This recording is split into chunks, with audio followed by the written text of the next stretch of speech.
Hello, everyone. Welcome to Transportation Trendsetter. Today, I'm going to break down the latest and the greatest in trucking news, and then I'll give you my personal take on where the trucking industry might be headed. For those of you that don't know who I am, my name is Adam Spanbauer. I'm the Director of Fleet Operations at Cornerstone Building Brands. We're the largest building products provider in North America, and I oversee a fleet of over 1,000 vehicles.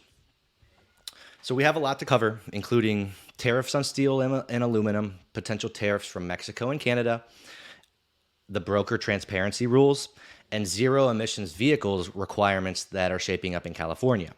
So we'll also discuss spot market rates, some economic indicators like retail sales and industrial production, and what all of that means for the road ahead. So let's get started. First, we can address the tariff situation that's creating an obvious stir across the country, across the memes, and across the media outlets. And the United States, we've imposed a 25% tariff on steel and aluminum imports. And now there's talks of matching tariff levels worldwide to counter a non-reciprocal trade agreement. There are also impending tariffs on imports from Mexico and Canada. And although that they've been delayed by about a month, these moves they could raise manufacturing costs for trucks, which ultimately trickles down to higher transportation rates and potentially shakes up the market stability. Next, broker transparency is, of course, back in the spotlight. And the FMCSA, they proposed this rule requiring brokers that they share more detailed financial information with all the carriers. And many thought that it might be halted. Many thought that it would bring a lot of benefits to the carriers. But the agency, they've reopened a comment period until March of this year, March 20th. So if this leads to carriers getting more insight into the broker-shipper relationships, it might even out negotiations and boost some fairness in the industry. That's the narrative from the carrier side. I'm a bit skeptical. Now let's talk about the California Air Resources Board and its push for the zero emissions commercial vehicles. Okay, so the EPA, they're submitting California's waiver for a congressional review, which is unusual and likely to spark litigation. So if Congress rejects them, existing agreements between truck makers and California, they might still enforce these zero emission rules, but one way or another, this will keep driving the industry toward electric trucks, EVs. And as we turn to spot market, so I'll take a bit of a break. I'll slow down. So as we turn to the spot market performance, for the week of February 14th, 2025, dry van and refrigerated rates, they slipped again. Okay, so dry van, they hit the lowest levels that they have since April, and refrigerated, they fell to the lows that we haven't seen since April. Okay, so dry van hit levels last September, and refrigerated levels hit lows since last April. Flatbed, on the other hand, it keeps climbing back to its highest performing peaks over the last 2 years, and it's since late October, actually. And overall, this load activity, it edged up by about 1.3%. Okay, and mainly because of the flatbed gains, but we're still well below the 5-year average in terms of the volume. And the story here is that the seasonal trends combined with shifting demands across all of the equipment types, okay?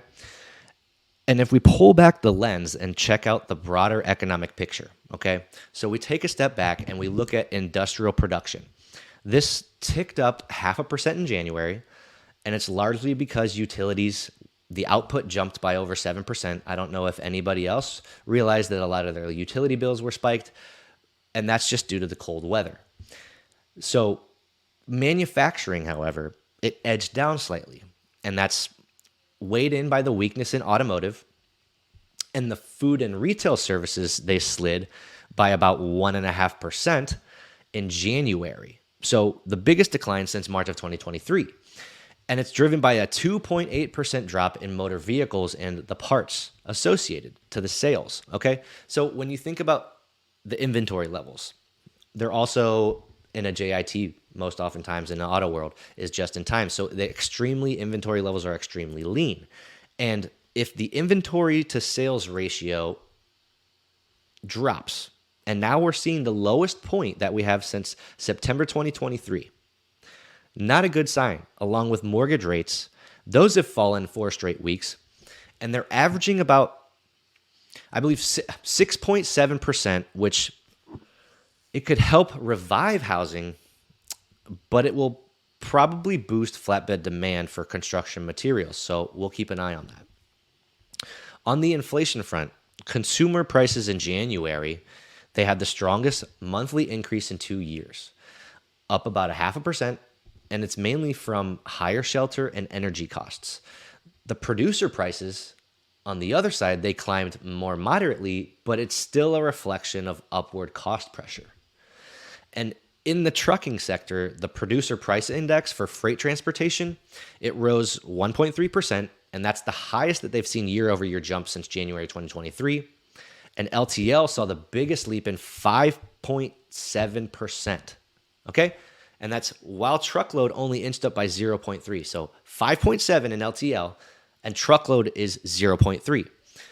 So what the higher prices might mean is improved revenue for carriers, but that shippers could push back if costs keep rising. Now, for my personal outlook, most countries targeted by tariffs, they'll probably negotiate. So this massive trade war might be avoided, okay? So if anybody refuses, we might see higher truck manufacturing costs, probably potentially higher rates. But if you're in the other country on the other side of the coin and history repeats itself, they will negotiate and they'll put up a fight. So next, regarding broker transparency, is the extended comment period. It although it suggests that change could still happen, giving carriers better bargaining power, that's yet to see.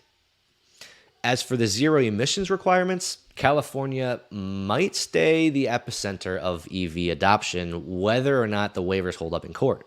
And if you're a dry van or a reefer carrier, I wouldn't panic just yet over any current rate dip. Seasonality, they hit these segments extremely hard and early in the year, and spring is a typical rebound, so expect it in a couple weeks. We're going to watch inflation closely because if costs do continue to still rise, it will ultimately influence everything from equipment prices to your operational expenses and even negotiated freight rates with shippers or brokers. So that's it for me today. Thank you for tuning in. Transportation Trendsetter YouTube. And if you found this update helpful, please like it, subscribe, and share with somebody who you think would benefit from these insights. I'd love to hear your thoughts. Tariffs are going to escalate, or will negotiations help hold them back in check? Are zero emissions technology, are they going to be the new norm, or adoption faster than we think? So please drop a comment, let me know. And until next time, stay safe on the roads, keep trucking, take care, and have a wonderful day.